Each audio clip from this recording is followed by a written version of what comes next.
Říkali mu starej kovboj, měl roku 2krát víc než já a pořád scháněl těžkou práci,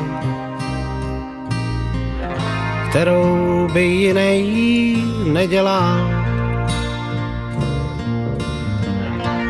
Jednou se mnou seděl v šenku,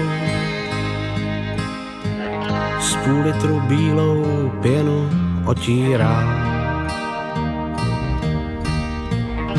Já se ho ptal, kde bere páru,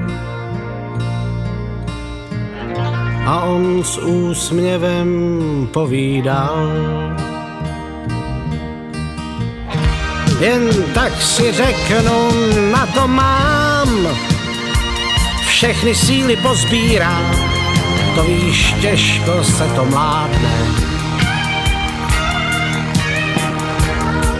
Tak si řeknu, na to mám, všechny síly pozbírám a nějak se to zvládne. V očích měl pár bujných koní a tvář jak mapu pohoří. Já mu řek, že mám pár známých, který docela jináč hovoří. Co tedy má být výhodnější? A jestli z výhod dá se žít? A on řek, já ti to povím, dřív než oheň dohoří. Jen si řeknu, na to mám, všechny síly pozbírám, i tam, kde nejsou žádné. Jen si řeknu, na to mám, všechny síly pozbírám a nějak se to zvládne. Někdo má možná život lehčí a vyhýbá se nesnázím,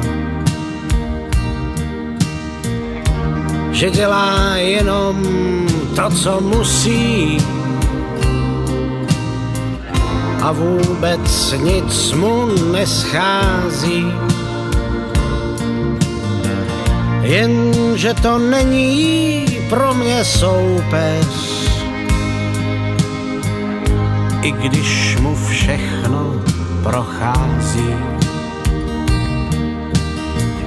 Můžu se měřit jen sám sebou a na jinýho nesázím.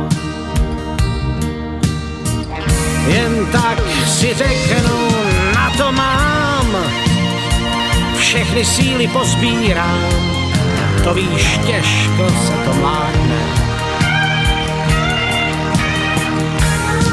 Tak si řeknu, na to mám, všechny síly pozbírám a nějak se to zvládne.